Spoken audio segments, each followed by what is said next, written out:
কেউ যদি ইসলামী জ্ঞান চর্চার ধারাটা সম্পর্কে একটা ধারণা পেতে চায়, তার উচিত হচ্ছে কোনো না কোনো মাদ্রাসা। যদি কাউকে জাজ করতে হয় তাহলে হয়তো ওইখানে এসে বা সামনে থেকে জেনে তারপরে হচ্ছে জাজ করাটা বেটার। আমার মনে হয় আমার শিক্ষা জীবনের শেষ দিকে এসে অনেক যে প্রাপ্তিগুলো রয়েছে এর মধ্যে অন্যতম অনেক বড় একটা প্রাপ্তি এই চরমোনাই জামিয়ায় আসতে পারা এবং পীর সাহেবের সুহবত প্রাপ্তি হওয়া। নাহমাদুহু ওয়া নুসাল্লি আলা রাসূলিল কারীম।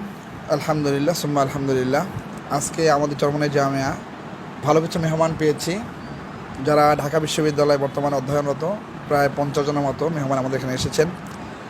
খুব ভালো লেগেছে। অনেকেই প্রথম এসেছেন, অনেকে সংবাদপত্রে কাজ করছেন, অনেকে পড়াশোনার পাশাপাশি মাশাআল্লাহ অনেকে বড় বড় উদ্যোক্তাও এখানে আছেন আমি দেখতে পাচ্ছি, এবং সমাজকর্মী।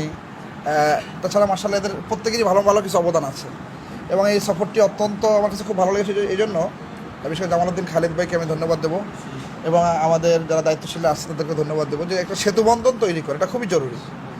জেনারেল শিক্ষিতরা মাদ্রাসা শিক্ষিতদেরকে আলাদা জগৎ মনে করে, যে আসলে আলাদা জগৎ না হয়ে আমরা যে একই জায়গার মানুষ, একই পরিবারের মানুষ, এটা আমাদের কল্পনাটা চিন্তাটা থাকা উচিত। তো আপনাদের এই পরিকল্পনাকে ধন্যবাদ জানাচ্ছি। পাশাপাশি যারা নতুন এসেছেন তাদের মতামত চাচ্ছি। তামিম হাসান ঢাকা বিশ্ববিদ্যালয়ে পড়াশোনা করছেন, কোন বিষয়ে পড়েন? গণযোগাযোগ সাংবাদিকতা। মাশাআল্লাহ, পড়ার পাশাপাশি এখন সে সাংবাদিকতা পেশায় কাজ শুরু করেছে। চমৎকার, মাশাআল্লাহ। তো ভাই, আপনার কেমন লাগলো? আপনার মতামতটা, অনুভূতিটা একদম মিনিটে বলুন। আসসালামু আলাইকুম ওয়া রাহমাতুল্লাহ।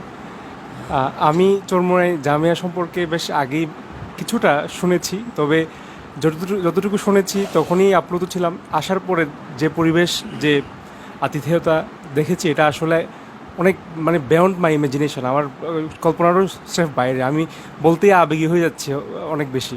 আর আমাদের মুতাহিম সাহেব, রইস মাওলানা রেজাউল করিম সাহেব আমাদেরকে সময় দিয়েছেন। তার মতো এত বড় ব্যক্তিত্বের বিনয় আমাদেরকে অনেক বেশি মুগ্ধ করেছে। আমাদেরকে তিনি দোয়া দিয়েছেন, এটা আমাদের জন্য অনেক বড় প্রাপ্তি। আমার মনে হয় আমার শিক্ষা জীবনের শেষ দিকে এসে অনেক যে প্রাপ্তিগুলো রয়েছে এর মধ্যে অন্যতম অনেক বড় একটা প্রাপ্তি এই চরমোনাই জামিয়ায় আসতে পারা এবং পীর সাহেবের সুহবত প্রাপ্তি হওয়া। আমি আহ্বান করব সকলকে, যারা হচ্ছে চরমোনাই সম্পর্কে যারা আগ্রহ রাখেন, তারা এটলিস্ট এই ক্যাম্পাসটা একটু দেখে যাবেন এবং হচ্ছে এখানকার বরকত হাসিলের জন্য আপনারা অবশ্যই চেষ্টা করবেন। আসসালামু আলাইকুম। আহসানুল কবির রিফাত। আরেক ভাই আছেন, আপনি কিন্তু চরমোনাই প্রথম আসছেন। আপনাদের সবাই কোথায়? রাজশাহীতে। তো মাশাআল্লাহ, নতুন পরিবেশে দেখলেন, কেমন লাগলো আপনার কাছে চরমোনাই? আলহামদুলিল্লাহ। এখানে আসলে আসার আগে আমি এর আগে কখনো কোথাও যাই নাই, কোনো মাদ্রাসা সম্পর্কে আইডিয়াই ছিল না। বাট এখানে এসে আসলে মাদ্রাসার সম্পর্ক যে আইডিয়া, এটা অ্যাকচুয়ালি কিছুটা হলো আমার জ্ঞানকে হচ্ছে আরও একটু বিস্তৃত করছে। অনেক ওয়াচ টস দেখছি আগে, বাট আসলে অনলাইনে আমরা একভাবে আসলে দেখি জিনিসগুলো, যেমন যদি সত্যি কথা বলি, আসলে সামহাউ একটা নেগেটিভ টাইপের হয়তো একটা ছিল আমাদের, দৃষ্টিভঙ্গি ছিল। এটা আমি আসলে মিথ্যা কথা বলতেছি না।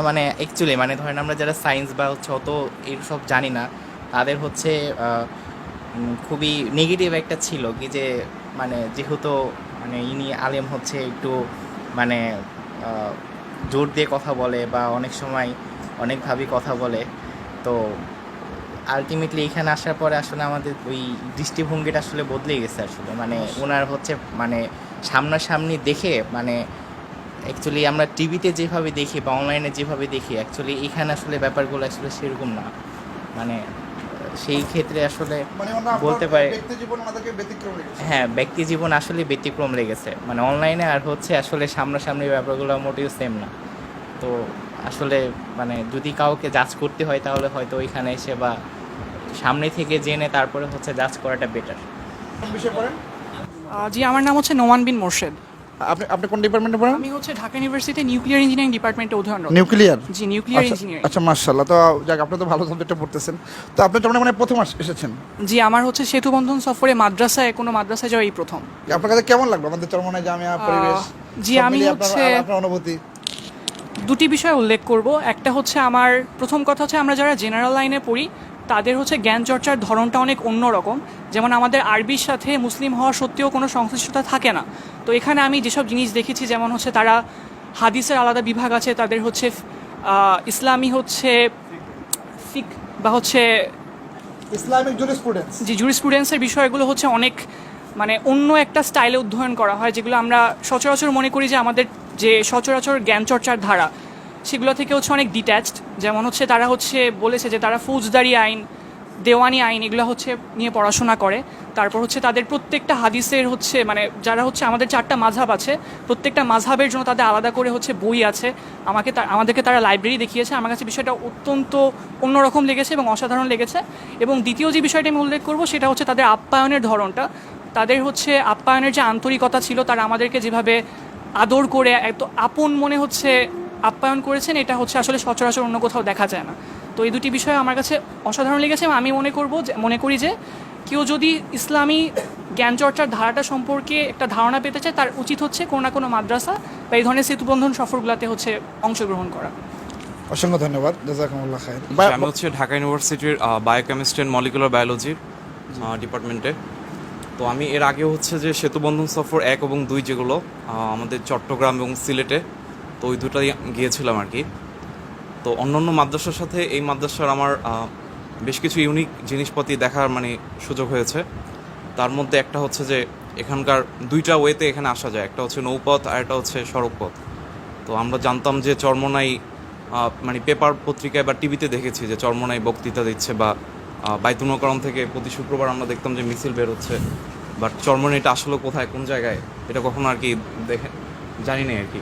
তো এখানে আসার পর দেখলাম যে এটা পুরো একটা ইউনিয়নে হচ্ছে চরমোনাই। এটা জানতাম যে শুধু মানে মাদ্রাসার নামটা হচ্ছে চরমোনাই, বাট এটা যে বরিশালে একটা জায়গার নাম এটা মানে জানা ছিল না। এবং এখানে মানে পুরো একটা আলাদা মানে বলতে গেলে একটা আলাদা রাষ্ট্রের মতো মনে হলো, যে সব কিছু ওয়েল ডেকোরেটেড। এখানে মহিলা সেকশন, পুরুষ সেকশন আলাদা, এবং মানে একটা ইসলামিক রাষ্ট্র আমরা যেভাবে দেখি আর কি, ওরকম একটা একটা মডেল মনে হচ্ছে আর এটাকে। আর সব কিছু মিলে মানে এবং আধুনিকতার দিক থেকে আমাদের দেখলাম যে হেলিপ্যাড আছে, লিফট সিস্টেম, যেটা আর কোনো মাদ্রাসায় দেখিনি এর আগে চট্টগ্রাম যে বড়। তো সব মিলে আর কি মনে হলো যে বেশ গোছানো আর কি।